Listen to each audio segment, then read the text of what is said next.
nationale et régionale. Et c'est un compte-rendu de notre correspondant permanent là-bas, Abdallah Souhi, compte-rendu revu en français par Yedali Fall. Par ce geste symbolique, un nouveau bureau régional de la chaîne El Mauritania couvrant les deux Audes a été inauguré aujourd'hui à Néma par le ministre de la Culture, de l'Artisanat et des Relations avec le Parlement dans le gouvernement de gestion des affaires courantes, Dr Sidi Mohamed Ould-Qabr.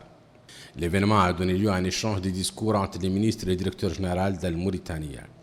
Dr Sidi Mohamed Ould-Qabr a souligné que l'inauguration du nouveau bureau d'Al Mauritania à Néma constitue un événement majeur, une première dans l'histoire de la wilaya, un pilier de développement local et un moyen de concrétisation des populations et renforcer de l'appartenance à l'État dans sa dimension globale, administration et citoyenneté. Il s'agit d'une nouvelle ouverture d'Al Mauritania en direction de la Mauritanie profonde pour refléter fidèlement la vie du citoyen mauritanien en mettant en exergue ses préoccupations, sa culture, son patrimoine et les autres caractéristiques de sa vie quotidienne. Dr Qabr a également annoncé que la dynamisation du bureau de Nouadhibou et l'ouverture prochaine de nouveaux bureaux régionaux dans la Mauritanie à Kifa, Kaïdi et Attar vient concrétiser les engagements donnés par le président de la République, M. Mohamed El-Cheikh Ghazouani. Le ministre a enfin précisé que cette initiative vise à matérialiser le choix de décentralisation des médias publics. Pour sa part, le directeur général de la chaîne d'Al Mauritania, M. Mohamed Mahmoud Ould Maali, a précisé que le nouveau bureau est largement équipé suivant les normes requises, studio pour la diffusion en direct, centre de commandement, régie et autres. Il marque le début d'une série de bureaux qui verront le jour incessamment dans d'autres capitales régionales, a-t-il dit. Le maire de Néma s'est félicité de cette initiative qui rapprochera sans doute, a-t-il dit, les populations du pays de son extrême est au nord en passant par le sud et le centre.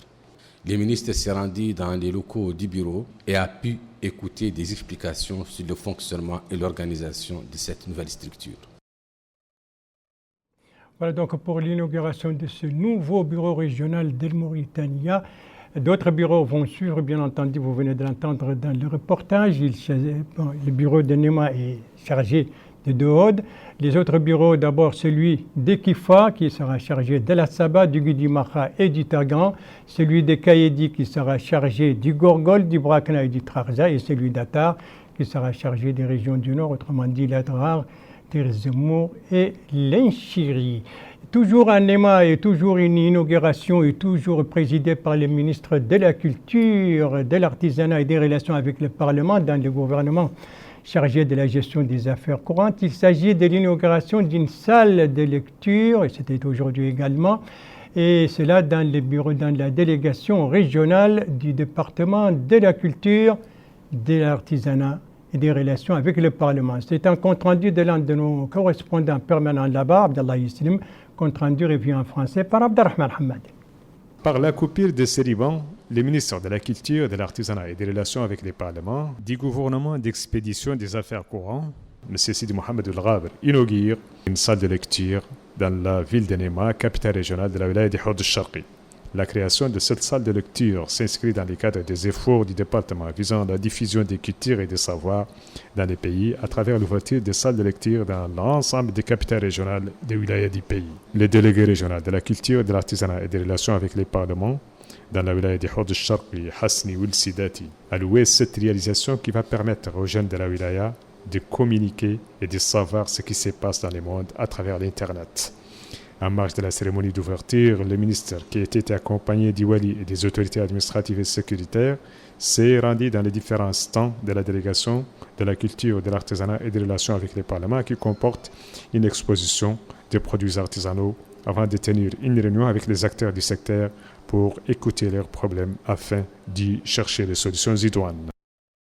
Voilà donc pour cette inauguration, cette salle de lecture au niveau de la délégation régionale du ministère de la Culture, de l'Artisanat et des Relations avec le Parlement, inaugurée donc aujourd'hui par le ministre. Voilà pour les culturels. Maintenant, le médical avec donc la Covid-19, bien entendu, et la solidarité provoquée donc par ce virus, solidarité qui se manifeste chaque jour au niveau du ministère de la Santé qui continue de recevoir des dons. Aujourd'hui, elle en a reçu un. Eh bien, en quoi c'est une cérémonie qui était supervisée par le conseiller du Premier ministre chargé des Affaires sociales.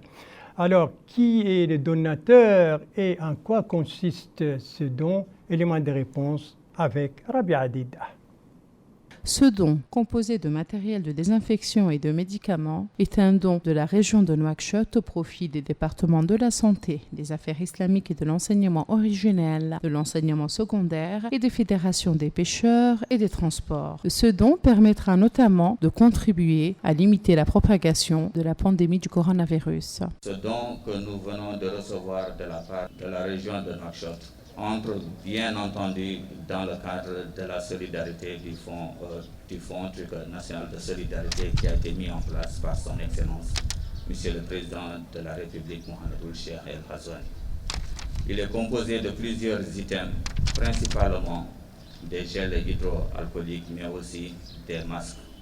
Ils vont nous permettre de lutter efficacement contre la COVID-19. Vous savez, cette pandémie n'a pas épargné notre pays. Après, bien entendu, 4 à 5 mois d'efforts, nous sommes dans une situation épidémiologique qui est plus ou moins acceptable. Ce don, bien entendu, sera distribué dans les mosquées, mais aussi il sera distribué dans les établissements publics pour parer à toute éventualité d'une probable reprise.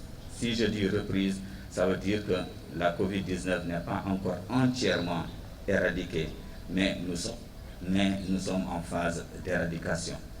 La présidente de la région de Nouakchott, Mme Fatima Toumet Abdelmalek, a saisi l'occasion pour mettre en exergue que ce don est le fruit d'un partenariat avec plusieurs partenaires à l'étranger. 100 000 masques de protection sont une contribution de l'Île-de-France, un partenaire non négligeable de la région de Nouakchott, a-t-elle ajouté. Ce don est également composé de médicaments et de matériel de désinfection qui bénéficiera aux structures de santé, aux lycées, aux mosquées et aux fédérations des pêcheurs et des transports. Il est à noter que ce don rentre dans le cadre de la contribution de la région de Nouakchott aux efforts nationaux pour atténuer la propagation de la pandémie du coronavirus.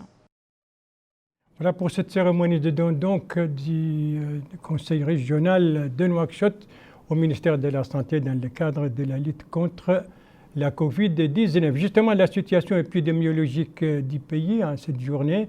Aujourd'hui, vous venez de le voir, il s'agit de 84 guérisons, 25 nouveaux cas et, Dieu merci, pas de décès.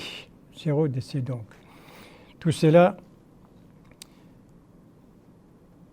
le cumul de ces cas depuis le début de la pandémie donc en Mauritanie, eh bien, le cumul s'élève à 6 498 cas confirmés, les guérisons s'élèvent à 5 443 et les décès 157.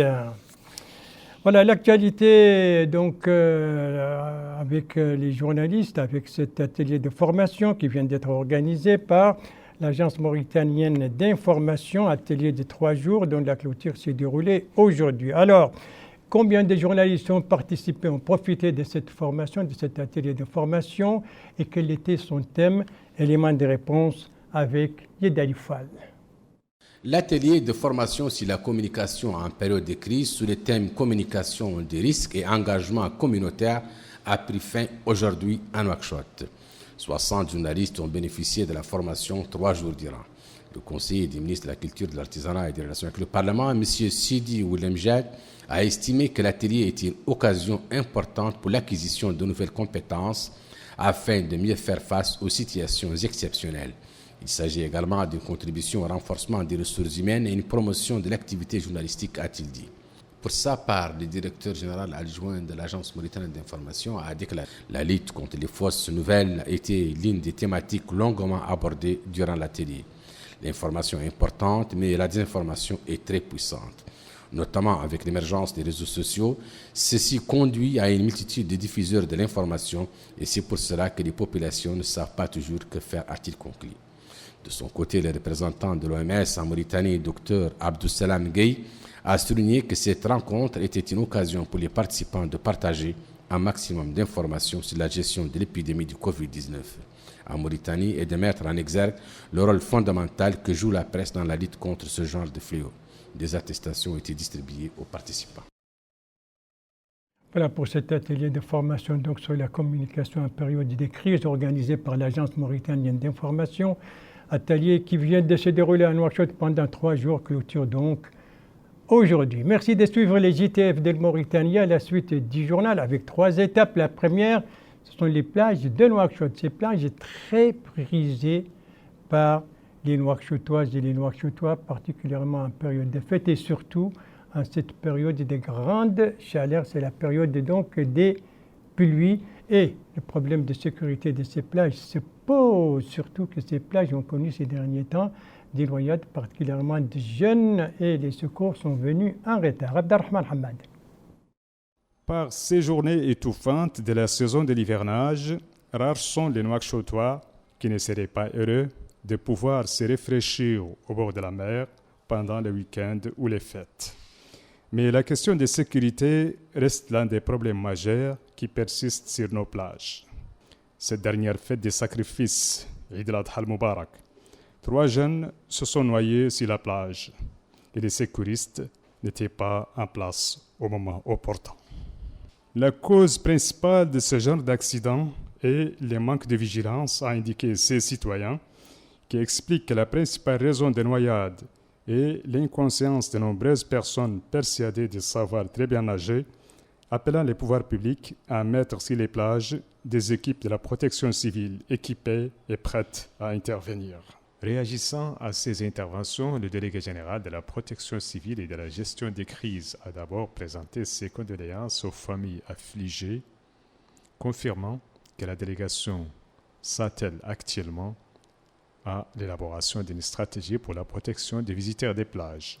La plage reste l'une des destinations privilégiées des amateurs de l'air doux et des sables blancs, mais la sécurité des plages inquiète les visiteurs du littoral et impose les autorités d'intervenir pour rassurer les amateurs de la mer et mettre fin aux accidents sur nos plages.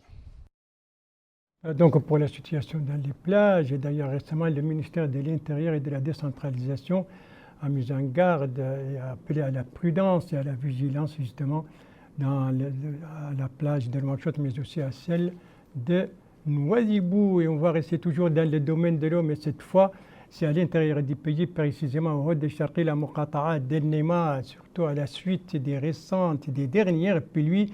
Eh bien, il y a eu des inondations et même la route de l'Espoir a été coupée, surtout au niveau du barrage de Al-Akarish, ce qui a perturber la circulation. C'est un constat de notre correspondant là-bas, Abdallah Souvi, dont le compte rendu est revu en français par Yed Alifal.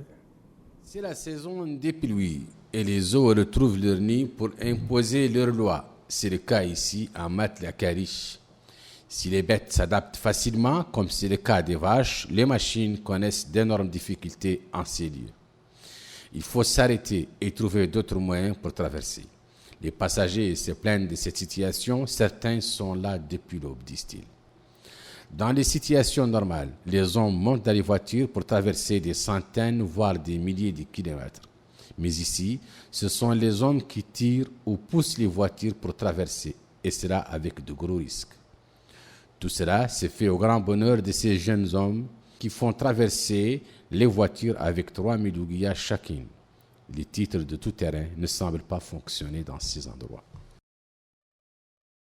Donc, la situation à Al-Karish à la suite des récentes pluies qui ont provoqué quelques dégâts. La dernière étape de notre tour à l'intérieur du pays, et c'est aussi la dernière nouvelle de ce journal, nous amène dans la Muqata'a de Kifa, dont les populations ne cessent d'appeler au renforcement des moyens dont disposent les services de protection du consommateur, et pour cause, surtout face au phénomène des produits et médicaments périmés. C'est un constat de Moutali Sadek, notre correspondant là-bas, revu et présenté en français par Abdelrahman Hamad. Ces médicaments et produits périmés ont été saisis par la délégation régionale du ministère du Commerce et du Tourisme à Kifa, capitale régionale de la Saba, au cours de la semaine dernière. Mais l'insuffisance des équipements et le manque des moyens humains et matériels rend difficile à la délégation régionale de protection du consommateur de couvrir le reste de la wilaya de la Saba.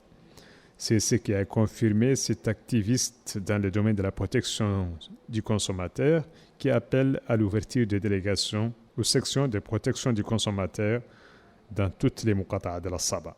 Les citoyens dans la wilaya de la Saba ne cachent pas leur indignation de l'absence effective des activités de la délégation de protection du consommateur malgré l'existence d'un siège à Kifa. La wilaya de la Saba compte 5 muqata'a et 10 communes. Elle se caractérise par une densité démographique très élevée, d'où la nécessité de mobiliser les moyens nécessaires pour protéger les citoyens contre les produits ou médicaments périmés.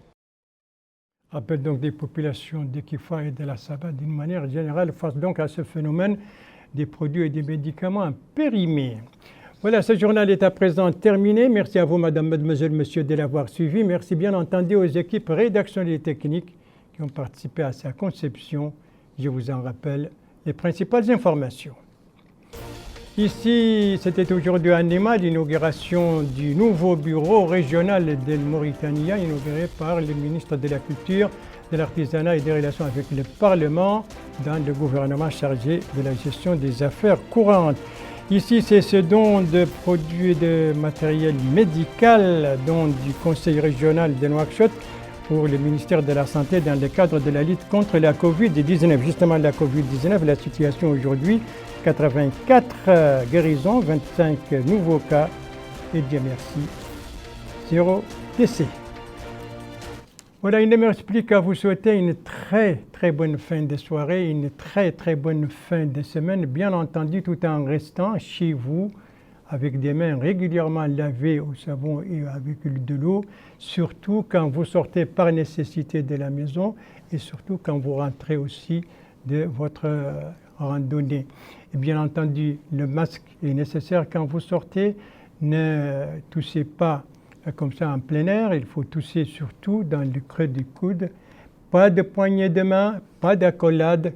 Eh bien, ce sont des gestes et respectez surtout les distances, la distance sociale, au moins 1,50 m, le ministère de la Santé l'a dit. Ce sont des gestes qui dépendent de chacun de nous et des gestes qui permettent de sauver des vies. Prenez soin de vous et si vous aimez vos proches, pas d'approche. Alors, à demain, à la même heure, Inch'Allah, 22h, bonsoir.